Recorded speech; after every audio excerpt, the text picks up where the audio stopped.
Good morning. Our hand today is going to be pocket sixes. This is a blind versus blind situation, so it folds around to me, and I open raise 4. This is basically my range, and actually it could be wider. It just depends on players. I'm not going to get too crazy with it, but usually if it folds around to me, I'm going to be raising it, just kind of regardless of what I have. But here's our range. I'd say, especially any 2 suited cards, definitely. Villain calls here. So the question is, what does he have? What's his range? We do have his stats look like he is playing somewhat reasonable. 4-bet range, 9s and kings. Attempt to steal, then 4-bet with kings. Call 2 bets from the blinds with various hands. If we look at just his overall stats, we don't have a huge number of hands. He's played 40% for the big blind, 2 out of 5, but those 2 were calls from the 2 blind. And I tried to see the steals, fold steal, full blind to steal. He hasn't yet, but this is going to be the first time that he's had to deal with it. So I'm going to look at a range something like this. I think there's a lot of players that play more straightforward, I should say tighter probably than they should. I don't think they raise enough. It's probably better to 3-bet with a lot of these hands than to just call. However, he is in position, so I'm going to assume that he would have 3-bet me with like premium hands like these, like 10s plus, queen jack suited plus, ace jack suited, ace queen, and then the rest probably just calls. So we're looking at like 34% range that he's calling with, and that probably suits some of his numbers. Flop comes out queen 3-2, so could hit us. We've got a lot more junk in our hand. We've got a lot more junk in our hand. We do hit the 2s and the 3s more than villain. I don't think villain's coming in with like 2-3, 2-4. Could have a 3, but nothing that's overly strong. I assume that his queens would have been raised if he had queens. So I'm not too worried about it. So we had raised as a steal. Question's always, how do we maximize our money? Of course, we're going to be betting. We're going to be c-betting a lot. And if we c-bet, then the question is, are we c-betting everything that we have? And then, just checking everything else. I think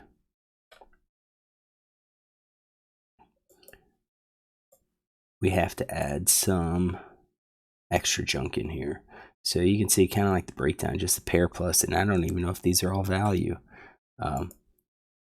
Bottom pair, middle pair, I think those could be somewhat bluff. We're about even. We're at like 58.2%. Out of position, that's probably okay. I don't really have a checking range because I don't think we have a large check calling range. So, you look at, our overall hands. Yeah, we've got trips. We've got some 2 pairs.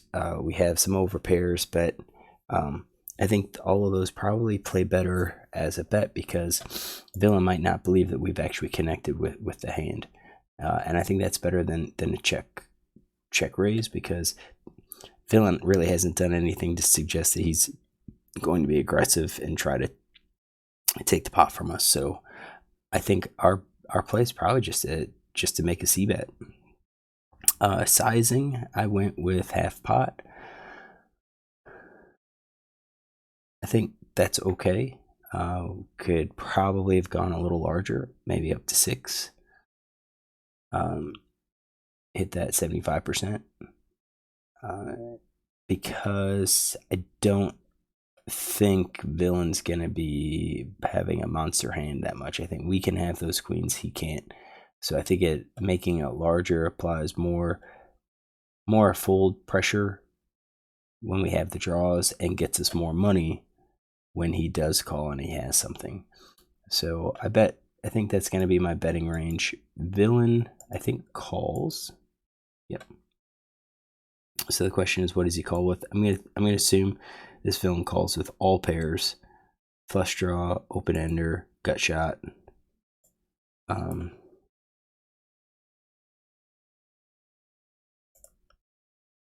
Maybe something like that. And his call, he's gonna have pairs, especially some of these mid pairs.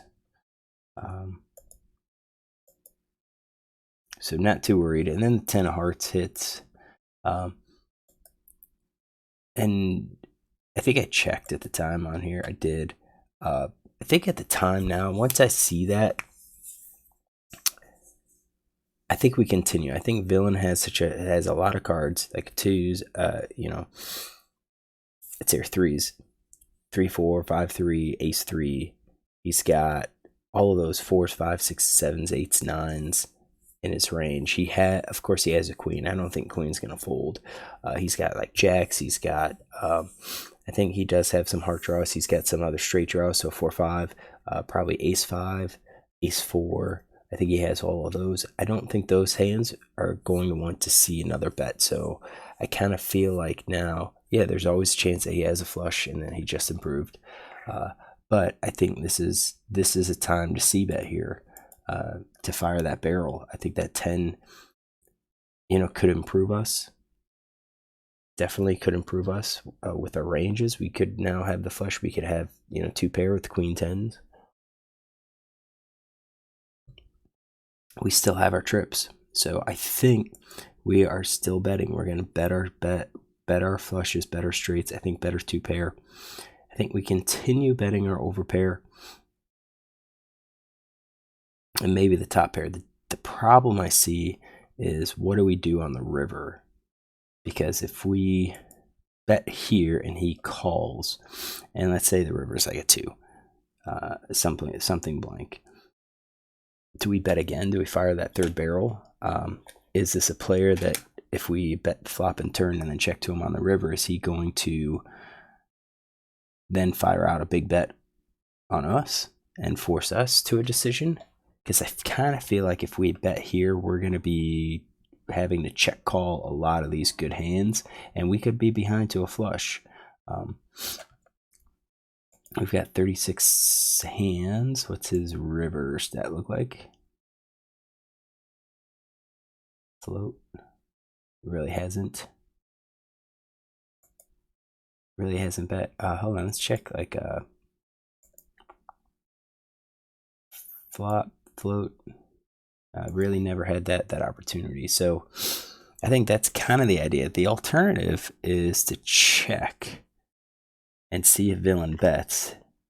And if he doesn't bet here, then we could lead the turn lead the river with these hands. I do think a flush would be betting. I think a flush is going to try to get some money in the pot. So let's do that strategy. Let's say I check. I would probably be checking all of our flushes.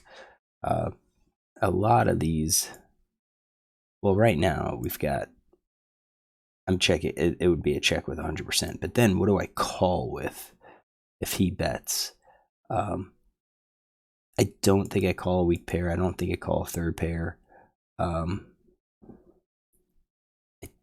think these hands are going to be turning into bluffs.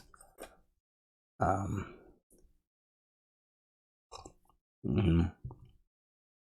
think those hands are going to be going into bluffs.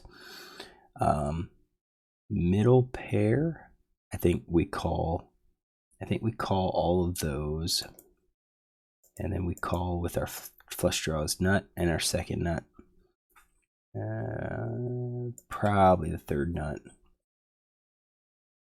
I think open ender. I don't think we call with a gut shot. So I think that's a check calling range, and some of these are kind of bluff catching. So let's see what he does. Villain checks behind, so we still have 100% of our range here. I think villain would have bet the flush. I think sets 2 pair, all something like that. He's probably just gonna, I guess he doesn't. We're gonna go that we're gonna assume that he's not like super aggressive like that. Assume that he would have bet the flush. Let's say sets 2. that he would have bet the set. Then probably check behind. Maybe 2 pair too.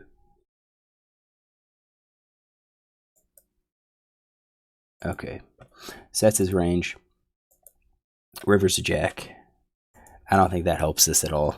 I think there's now way too many hands for our sixes that will beat us. I think we just check. I think going back to our check calling range, I think we bet our flush, we bet our straight, we bet our set. Yeah, we bet our set, we bet our 2 pair. Over pair, I think we check call. Let's get this color. I think we check call, over pair, check call, top pair. Middle pair is kind of our cutoff. I think middle pair is just kind of being used as a bluff catcher. And that's, I think, how I would play it.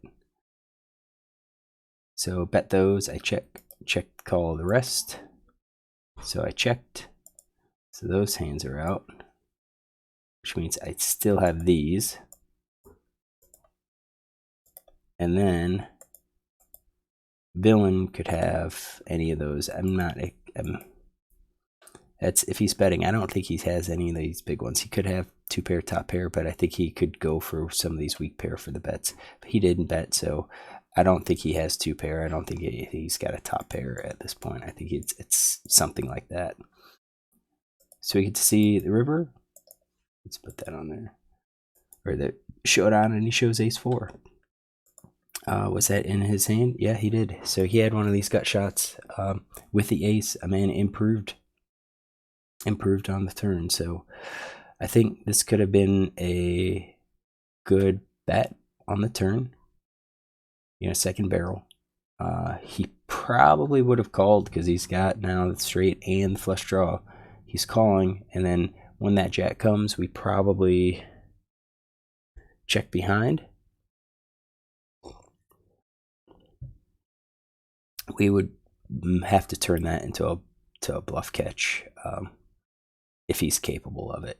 So how do I think I played this hand? I thought it was okay. I think we've got the idea, you know, looking at cards that'll come, how the river's going to play out. We're out of position. We don't know if we check the turn, you know, or if we bet the turn and we check the river, is he going to bet big and let us get to showdown? That's going to be player dependent. Against the average player pool, I think, well, it depends on what limit. So this is 2 NL. Yeah, 2 NL. I don't think the players are going to be doing that as much. 25 NL, that's a different story. Even 10 NL, there's more and more players that'll make that play. Heck, I'll make that play. You know, I called C-bet flop, I called turn, and then we check the river. I'm going to make a big bet. Especially if some of the obvious draws come in. Because I mean, I could have easily have had one of those draws and I just connect. So I think overall I played this hand well. I don't think it was terrible. I don't think it was excellent. I think there was different ways, and I think I probably lost some value on this hand by not barreling. But it is what it is. The board was scary, and the river wasn't that great either. But do I think he would have improved? I don't think so. In order for him to hit that, he would have had to call with ace king, so not raise. He would have had to play like a king 9 and call a flop bet with king 9, or like a 9-8. I think it's too unlikely. All right, hopefully you enjoy this hand. If you do, look tomorrow for another.